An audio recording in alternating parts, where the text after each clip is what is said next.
अस्सलाम वालेकुम, मेरा नाम आमिर मजीद है। आज हम क्राइम स्टोरीज़ में एक ऐसा दिलखराश वाक़या डिस्कस करने जा रहे हैं जिसको बयान करते हुए मैं और सुनते हुए पूरी इंसानियत शर्मा जाएगी। हमारे साथ मौजूद हैं क्राइम रिपोर्टर जहांगीर खान साहब। आइए इनसे बात करते हैं। जहांगीर साहब वेलकम।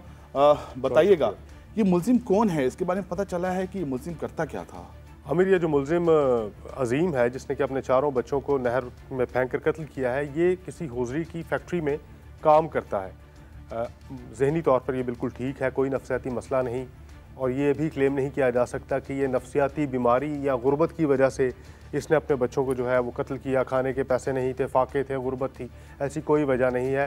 पुलिस की जो अब तक की इन्वेस्टिगेशन है उसके मुताबिक इसकी जो सैलरी है वो भी अच्छी खासी थी, और ये अपना घर का सर्कट जो है, सिलसिला जो है वो अच्छे तरीके से चला रहा था। पुलिस ने इस केस को डिटेक्ट कैसे किया?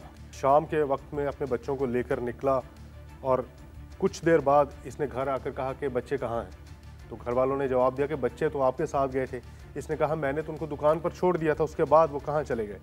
थाने गए, थाने जाके इस शख्स ने, अजीम ने, अपनी ही मुद्दत में इन चारों बच्चों के अगवा का मुकदमा दर्ज करवा दिया। ये मुकदमा दर्ज होने के बाद पुलिस ने जब तफ्तीश शुरू की तो इसकी जो बॉडी लैंग्वेज है वो कुछ मुख्तलिफ थी।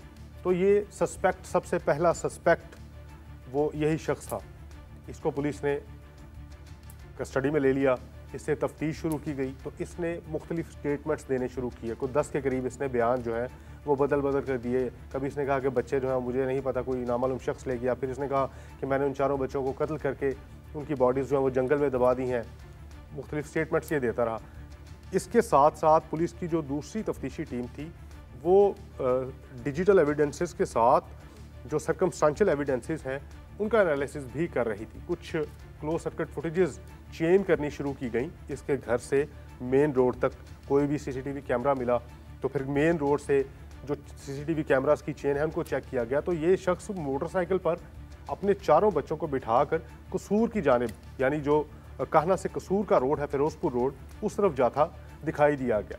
फिर इससे जब पुलिस ने यह पूछा कि उस तरफ तुम बच्चों को लेकर गए हो तो वहाँ कहाँ लेकर गए हो, फिर इसने बताया कि मैंने अपने चारों बच्चों को ललियानी में जो नहर है, BRB नहर ही है वो, उस वहाँ ले जाकर फेंक दिया है। और बच्चों को इसने ये कहकर उस ब्रिज पर खड़ा किया कि यहाँ पर खड़े हो, हाथ में हाथ डाल के मैं आप लोगों की एक फ़ोटो बनाता हूँ। जैसे ही बच्चे खड़े होते उसने उनको धिक्का दे दिया। अब वो नहर बहुत बड़ी नहर, उसका फ्लो बहुत ज़्यादा है। बच्चों की उम्र, सबसे बड़े बच्चे की उम्र 12 साल और सबसे छोटी बच्ची जो है उसकी उम्र जो है वो 2 साल थी। तो आप सोचें कि उस तेज़ पानी में मतलब बच्चे कितनी देर सर्वाइव किए होंगे।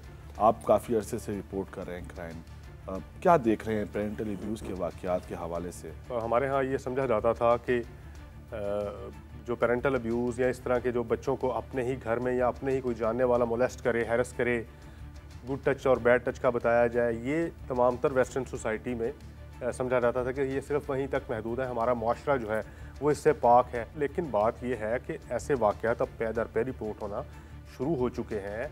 अब हमें भी अपनी सोच को बदलना होगा, लोगों को एजुकेट करने की ज़रूरत है। साइकेट्रिस्ट एक्सपर्ट्स हैं वो बताते हैं कि पेरेंटल अब्यूज़ की मल्टीपल कॉजेज़ हैं कि ऐसा क्यों करते हैं पेरेंट्स। उसकी एक सबसे बड़ी वजह जो लोग शराब के आदी हों, ये इस शख्स की अपनी हैवानियत है, इसके अपने नफ्स की, अपनी सोच की जो है वो एक हवस इसके ऊपर, इसकी शख्सियत पर जो हावी थी। एक सेक्स ऑब्सेस्ड इसको कहा जाता है कि सेक्स ऑब्सेस्ड शख्स जिसके दिमाग पर हर वक्त जिनसी जो अमल है वो हावी रहता हो, उसकी अपनी शख्सियत उस जिनसी ख्वाहिश के नीचे कहीं दब जाती हो, और इसने अपनी जिनसी ख्वाहिशात की तकमील के लिए, अपने आप को सेटिस्फाई करने के लिए अपने 4 मासूम बच्चों को जो है वो कत्ल कर दिया। पुलिस ने ये जो बच्चे हैं इनकी वालदा का बयान लिया होगा, उन्होंने बताया होगा, वो क्या बता रही हैं, ये कब से चल रहा था? वालदा ने पुलिस को जो स्टेटमेंट दिया उसके मुताबिक एक काफ़ी अरसे से ये कोशिश इसकी जारी थी। ये इस तरह के अटैम्प्ट्स करता रहता था, इस तरह की हरकत करने की कोशिश करता था। इसकी जो बीवी है यानी उन बच्चों की जो वालदा है उसको रोकने की कोशिश भी करती थी। फिर चूँकि ये घर का कमाने वाला यही था, सिलसिलाकार, घर की जो मुआशी निज़ाम है घर का वो इसी शख्स के सर पर था, तो तमाम अफराद फिर दब गए। इस वारदात से चंद दिन पहले जो है इनके यहाँ एक बच्चे की पैदाइश भी हुई है। मुलजिम के भाई, वालिद, वो भी यहाँ उनके साथ ही रहते थे, तो क्या किसी ने भी हिम्मत नहीं की उसको रोकने की? आमिर, जो रवैया उनका जाए वकूआ जिस दिन ये इंकशाफ हुआ कि इसने चारों बच्चों को कत्ल कर दिया है, तो जो मुलजिम के भाई हैं उनका जो एटीट्यूड था वो उस दिन भी ये था कि हम अब किसी तरह से अपने भाई को बचा लें।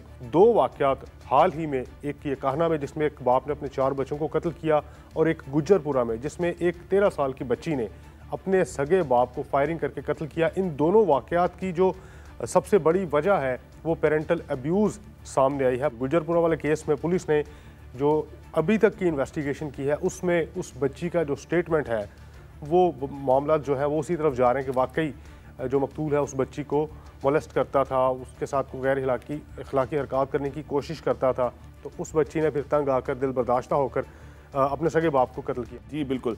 पेरेंटल अब्यूज़ पाकिस्तानी सोसाइटी में एक हकीकत बन चुकी है और इसी की एक मिसाल आज हमने क्राइम स्टोरीज़ के इस सेगमेंट में की है। इस पर अपना फीडबैक ज़रूर दीजिएगा। अपना ख्याल रखिएगा। अल्लाह हाफिज़।